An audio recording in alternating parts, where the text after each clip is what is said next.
तो हमने दोस्त मजारी का किरदार वहाँ देख लिया है। उनका वो इलेक्शन भी ऑलरेडी अंडर चैलेंज है। वो इसलिए था कि अपना परवेज इलाही साहब खुद उम्मीदवार थे वज़ीर आला पंजाब के। क्या पंजाब हुकूमत कानूनी तौर पर ऐसा कर सकती है कि स्पीकर को समरी भेज दे और किसी होटल में इजलास हो जाए पंजाब असम्बली का डिप्टी स्पीकर की सदारत में, जबकि स्पीकर मौजूद हैं, सेहतमंद हैं, अपने ऑफिस में मौजूद हैं? मेरे हाथ में है rules of procedure of provincial assembly of Punjab 1997, और जो पहली बात आपने बड़ी वाज़ेह तौर पर कही है, उस रूल्स के अंदर बड़ा क्लियरली लिखा हुआ है कि जब स्पीकर मौजूद है तो स्पीकर ही हाउस चलाएगा।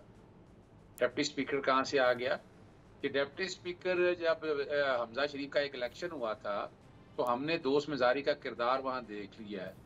उनका वो इलेक्शन भी ऑलरेडी अंडर चैलेंज है। वो इसलिए था कि अपना परवेज इलाही साहब खुद उम्मीदवार थे वज़ीर आला पंजाब के, तो इसलिए जो है वो डिप्टी स्पीकर को इख्तियार दिया गया। हाई कोर्ट में गया, हाई कोर्ट हमने कहा हाई कोर्ट जाने की जरूरत ही नहीं इस मसले के लिए, ये तो लिखा हुआ है, ये रूल्स में लिखा हुआ है, बड़ी वाज़ेह तौर पर लिखा है चैप्टर 3 के अंदर, और उस चीज़ को एक्सरसाइज कर दी। लेकिन अब तो स्पीकर एक मौजूद है और बजट का इजलास भी जब बुलाना है ना जी, अपना the budget shall be presented to the assembly on such day at such time as the governor में अपॉइंट, तो गवर्नर ने दे दिया और क्या भी दिया पंजाब असेंबली के अंदर। इसके साथ गवर्नर का कोई रोल नहीं है।